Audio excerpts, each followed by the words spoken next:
Welcome to the channel. In this video, I'm going to cover important current affairs of 12 सितंबर 12 सितंबर के जितने भी important current affairs होंगे आपको इस वीडियो में मिल जाएंगे. For PDF of this video आप हमारे Telegram group next exam IQ को ज्वाइन कर सकते हो, जिसका लिंक आपको डिस्क्रिप्शन में मिल जाएगा. टेलीग्राम ग्रुप पर आपको डेली करंट अफेयर्स के PDF प्रोवाइड कर दिए जाते हैं. So without further delay let's start this very important video. देखो, सबसे पहले रोज़ की तरह 5 इंपॉर्टेंट क्वेश्चन. इन क्वेश्चन से आपके लास्ट 6 मंथ के मोस्ट इंपॉर्टेंट करंट अफेयर में रिवाइज करवा रहा हूँ. सो ट्राई टू आंसर्स आपको मिल जाएंगे at the end of the video, but पहले कोशिश ज़रूर करा करें कि आंसर्स आप खुद बताएं. तो फर्स्ट क्वेश्चन है, international day for biological diversity is observed on which day. कौन सी डेट को इसे ऑब्जर्व किया जाता है ये बताइए. Second question is, who has became the Indian army first women combat air aviator. ये बताना आपने. Third one is, under which operation the Directorate of Revenue Intelligence has recovered cocaine from Mundra port in Gujarat. Fourth one is, the government has decided to reset the elimination target of which disease to 2023 due to obstruction by COVID-19. तो ये बताइए.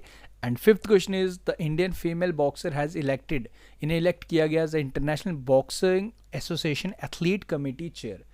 तो आपको बताना है इनका नाम. Let's start today's important current affairs. So आज का जो हमारा फर्स्ट क्वेश्चन है, recently Shaheed Bhagat Singh armed forces preparatory school was inaugurated in which of the following state और यूनियन टेरिटरी. तो कहाँ पे इसका उद्घाटन किया गया ये आपने बताना है. Correct answer for this question is option number A, Delhi में इसकी इनॉग्रेशन की गई. एंड बेसिकली जैसे सैनिक स्कूल्स होते हैं ना, तो वैसा ही ये रहेगा Shaheed Bhagat Singh armed forces school. And इसमें आपको डिफेंस के रिलेटेड, आप जैसे जो बच्चे सैनिक स्कूल में आप लोग जानते हो उसका क्या क्राइटेरिया होता है, बच्चों को पहले से प्रिपेयर किया जाता है डिफेंस में जाने के लिए जो भी इंटरेस्टेड रहते हैं. एंड अभी न्यू दिल्ली में ही आपको याद होगा वर्चुअल स्कूल्स का इनॉग्रेशन किया गया था, जहां आप वर्चुअली पढ़ सकते हो दिल्ली के स्कूल्स में. वो आप ज़रूर ध्यान रख लीजिएगा. एंड दिल्ली में अगर बात करें तो 92nd इंटरपोल समिट भी दिल्ली में होगा, वो आप ज़रूर याद रख लीजिएगा. दिल्ली के चीफ मिनिस्टर का नाम आप लोग जानते हैं, अरविंद केजरीवाल.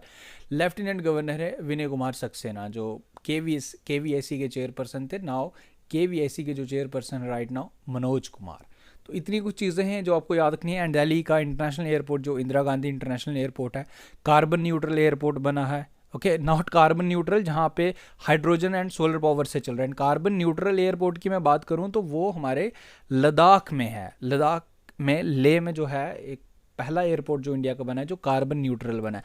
कार्बन न्यूट्रल से मुझे कार्बन न्यूट्रल विलेज भी याद आ रहा है, हमारे जम्मू एंड कश्मीर का सांबा डिस्ट्रिक्ट में है. जब प्राइम मिनिस्टर नरेंद्र मोदी जी ने विजिट किया था और नेशनल पंचायती राज डे 24 अप्रैल को, उस दिन उसे लाइक अनाउंस किया था. वो कार्बन न्यूट्रल विलेज बन चुका है जम्मू एंड कश्मीर का. तो ये कुछ सारी जानकारी हैं, सब चीज़ें आपको याद रखनी है. आगे बढ़ते हैं. Who among the following has been appointed as the interim president of Indian Olympic Association. तो किसे अपॉइंट किया गया है? नरेंद्र बत्रा द्वारा इसका रिज़ाइन दिया गया था. देन उसके बाद इंटरनेशनल हॉकी फेडरेशन से भी नरेंद्र बत्रा का रेजिग्नेशन के बाद सैफ अहमद बने हैं इंटरनेशनल हॉकी फेडरेशन के प्रेसिडेंट. एंड इस क्वेश्चन में interim president of Indian Olympic Association बने हैं Adille Sumariwalla. Option number C is the correct answer for this question. ये पिक्चर भी आपके सामने. 100 मीटर जो स्प्रिंट है ना, उसके लाइक चैंपियन आप कह सकते हो, one of the major player. ये अपने टाइम में आई थिंक कुछ इन्होंने ओलंपिक्स में भी रिप्रेजेंट किया है इंडिया को. इनका नाम आप याद रख लीजिएगा. हाँ, एक चीज़ और देखो गाइज, आप लोगों को मैं हमेशा डेली यही कहता हूँ कि आप लोग प्लीज़ अपना सपोर्ट बनाए रखें. बट सीरियसली यार, आप लोग बिल्कुल भी सपोर्ट नहीं करते. आप लोग, मैं देखता हूँ कि अगर आप 700, 800, 900 तक व्यूज़ हैं तो एटलीस्ट 200, 300, 400 लाइक्स तो आप कर सकते हो यार. देखो, आप लोगों को आई डोंट नो कि ऐसा क्या रीज़न है कि आप लोगों को लगता होगा कि likes doesn't matter, but seriously यकीन मानो आप लोगों के लाइक्स से काफ़ी ज़्यादा मोटिवेशन मिलता है. एंड मेरे लिए वो काफ़ी ज़्यादा इंपॉर्टेंट रोल प्ले करता है. आप लोगों को लगता होगा कि पता नहीं करंट अफेयर की वीडियो से क्या मतलब सीरियसली काफ़ी ज़्यादा चैलेंजिंग है मेरे लिए, क्योंकि in this time in return मुझे बिल्कुल भी मैं आपसे यहाँ क्या चीज़ शेयर करूँ, बट आप लोगों का मुझे एक चीज़ जो चाहिए इन रिटर्न, आप लोगों का सपोर्ट. तो प्लीज़ आप लोग जितना हो सके इसे लाइक तो आप कर सकते हो, एटलीस्ट आप शेयर करना चाहें तो कर सकते हो, बट लाइक करना ये आपकी रिस्पॉन्सिबिलिटी है। ये मैं अपने जितने भी जेन्युइन फॉलोअर्स हैं उन सबसे रिक्वेस्ट करता हूँ, तो लाइक आपने डेली करना है। Next is what is the name of a sustainable development economic model जिसे लॉन्च किया गया अंडर नमामि गंगे प्रोजेक्ट। तो इस सस्टेनेबल इकोनॉमिक मॉडल का नाम क्या है ये आपने बताना है। बेसिकली गंगा की साफ सफाई के रिलेटेड ही है। This is Arth Ganga. Option number B is the correct answer and is under the ministry of Jal Shakti, जिसके मिनिस्टर हमारे गजेंद्र सिंह शेखावत। आगे बढ़ते हैं।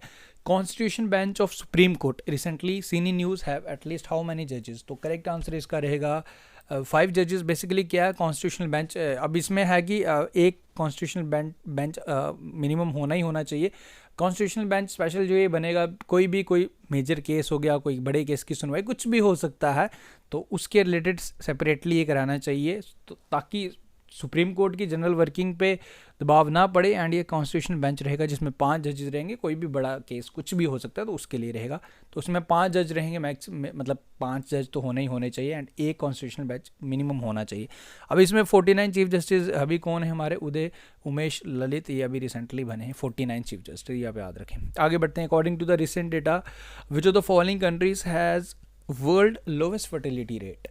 तो कौन सी कंट्री का लोवेस्ट फर्टिलिटी रेट है, ये अभी रिसेंटली एक रिपोर्ट आया। This country is South Korea and 0.8, मतलब आप कह सकते हो एक पर्सन, मतलब एक कपल की अगर मैं बात करूँ तो एक बेबी भी नहीं होता इस रिपोर्ट के अकॉर्डिंग, अगर मैं बात करूँ साउथ कोरिया की। तो काफ़ी परेशान भी है साउथ कोरिया इससे, क्योंकि लाइक एजिंग तो बढ़ ही रही है, बूढ़े लोग तो बढ़ ही रहे होंगे, न्यू बॉर्न नहीं हो रहे। अभी एक रिपोर्ट शेयर किया था जिसमें आपको मैंने बताया था पोर्तुगीज़ में राइट नाउ सबसे ज़्यादा ओल्ड एज पर्सन है, सबसे ज़्यादा बुढ़ापे की तरफ एजिंग कंट्रीज पोर्तुगीज़ बन रही है। बट अगर इनफर्टिलिटी यानी कि फर्टिलिटी रेट सबसे कम है। इवन साउथ कोरिया की सरकार ये भी कह रही है कि जो भी कपल्स अगर एक से ज़्यादा या 2 बेबी होगी उनको लाइक सरकार कुछ अमाउंट अवार्ड के रूप में भी देने वाला है, बिकॉज पॉपुलेशन काफ़ी ज़्यादा कम है। तो ये साउथ कोरिया, ये आप याद रखें, lowest fertility rate right now. Next is recently the Indian navy received the first ever completely made in India 30 mm ammunition. तो ये कहाँ पे किस गन में यूज़ किया जाएगा ये, तो इसे यूज़ किया जाएगा AK-630 में। ओके, मेड इन इंडिया है 30 mm एम्यूनेशन। नेक्स्ट इज आगे बढ़ते हैं। Recently NHPC has linked A pact with the Himachal Pradesh government for the implementation of Duggar Hydro Electric Project in Chamba district. तो ये Chamba district बनेगा। Okay, आपको पता है चंबा डिस्ट्रिक्ट हिमाचल प्रदेश का हर घर जल डिस्ट्रिक्ट बना था, जो 100वां बना था। ओके, पहला हमें पता होना चाहिए एंड 100वां पता होना चाहिए। पहला आपको याद होगा हमारे लाइक मध्य प्रदेश का बना था बुरहानपुर। ओके, अब इसमें ये क्वेश्चन पूछ रहा है कि कौन सी नदी पे बनेगा ये प्रोजेक्ट, तो ये बनेगा जी हमारी चिनाब रिवर पे। अब डोंट कंफ्यूज कि चिनाब रिवर तो जम्मू एंड कश्मीर में है, चिनाब रिवर का ओरिजिनेशन हिमाचल प्रदेश से ही होता है। ओके, वो आपको याद रखना है। Recently the presence of king cobras has been confirm in which of the following state for the first time. तो इसकी प्रेजेंस देखी गई। किंग कोबरा काफ़ी बड़ा होता है, 3 से लेकर 6 मीटर तक इसकी लेंथ होती है एंड काफ़ी ज़्यादा खतरनाक भी होता है। पिक्चर भी आप देख सकते हो। तो ये छत्तीसगढ़ में देखने को मिला है। Chhattisgarh is the correct answer. Okay, next is 9 dash line recently seen in news represent historical claim over South China Sea by which of the following countries. तो अभी लाइक ये 9 डैश लाइन जो चाइना द्वारा बेसिकली ये है, China द्वारा claim किया गया था कुछ पोर्शन जो वो क्लेम कर रहा। देखो चाइना की तो आदत है हमारे साथ, चाहे इंडिया के डिस्प्यूट्स की बात करें, वो कुछ ना कुछ आगे आता ही रहता है, उसको अपना कहता है। तो इसी तरीके से 9 डैश लाइन जो रिप्रेजेंट की थी एंड इस 9 डैश लाइन को इनवैलिड करार किया गया था वर्ल्ड मेट्रोलॉजिकल डिपार्टमेंट द्वारा। तो वर्ल्ड मेट्रोलॉजिकल डिपार्टमेंट ने कहा कि ये इनवैलिड है, ऐसा कुछ नहीं है, ये ना कोई डैश लाइन नहीं है, चाइना इन पार्ट्स पे कोई भी अपना क्लेम नहीं कर सकता। तो यही न्यूज़ में था। अभी यही आपको याद रखना है कि लाइक कौन क्लेम कर रहा था ओवर साउथ चाइना सी, ये कर रहा था जी चाइना, हमारा पड़ोसी देश। आगे बढ़ते हैं। Which state government has launch rain water harvesting scheme named community harnessing and harvesting rain water artificially from terrace to aquifer. तो किसके द्वारा लाइक ये स्कीम स्टार्ट किया गया, ये आपसे पूछ रहा है। सो दिस इज उड़ीसा, याद रखें। Next is Indian student receive the most visas from which of the following countries. तो अगर मैं इंडियन स्टेट्स की बात करूँ, हमारा सबसे ज़्यादा वीज़ा हमने हमारी कंट्री के बच्चों ने, स्टूडेंट्स द्वारा जो जिनको रिसीव हुआ वो यूएसए से।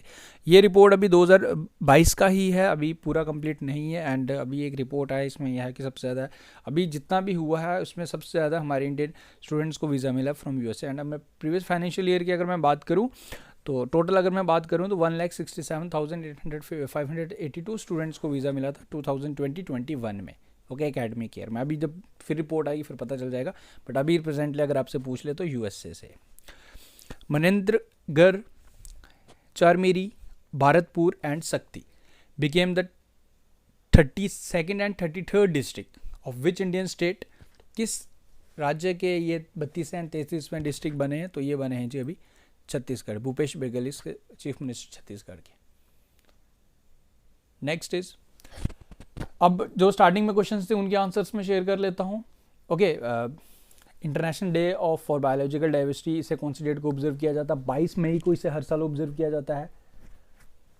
फर्स्ट वुमेन कॉम्बैक्ट एविएटर कौन बनी है? Captain Abhilasha Barak. And operation नमकीन के तहत मुंद्रा पोर्ट से कोकीन रिकवर की थी डायरेक्टोरेट ऑफ रेवेन्यू इंटेलिजेंस द्वारा। गवर्नमेंट हैज डिसाइडेड किसका एलिमिनेट हमने करना है 2023 तक? तो ये करना है मीजल्स रूबेला को। एंड 25 तक हमने टीबी को ख़त्म करना है। एंड किसे एथलीट कम्युनिटी चेयर का चुना कि इंटरनेशनल बॉक्सिंग एसोसिएशन में? लोवलिना बोर को है। सो आफ्टर दिस एक क्वेश्चन आपके लिए, इसका आंसर आप मुझे बताएंगे। Recently India has nominated dance form garba, इसमें इसको इंस्क्राइब करने के लिए नॉमिनेट किया गया है इंटेंजिबल कल्चरल हेरिटेज लिस्ट में। अभी दिया नहीं गया, जस्ट नॉमिनेट किया गया। आपको बताने कि प्रेजेंटली कितने हैं अभी हमारे पास, ओके, जो ऑलरेडी इंस्क्राइब हो चुके हैं। This is the question. So guys with this हमारे आज के करंट अफेयर प्लस आपका इंपॉर्टेंट रिवीजन वो उम्मीद करूँगा वीडियो आपको अच्छा लगा। वीडियो अच्छा लगा तो वीडियो को लाइक शेयर, चैनल को सब्सक्राइब करके अपना सपोर्ट जरूर बनाए रखें। वीडियो को लाइक करना, फिर से कहूँगा लाइक करना आपका रिस्पॉन्सिबिलिटी है, तो इतना आप जरूर करें। थैंक यू, मिलते हैं कल न्यू वीडियो के साथ।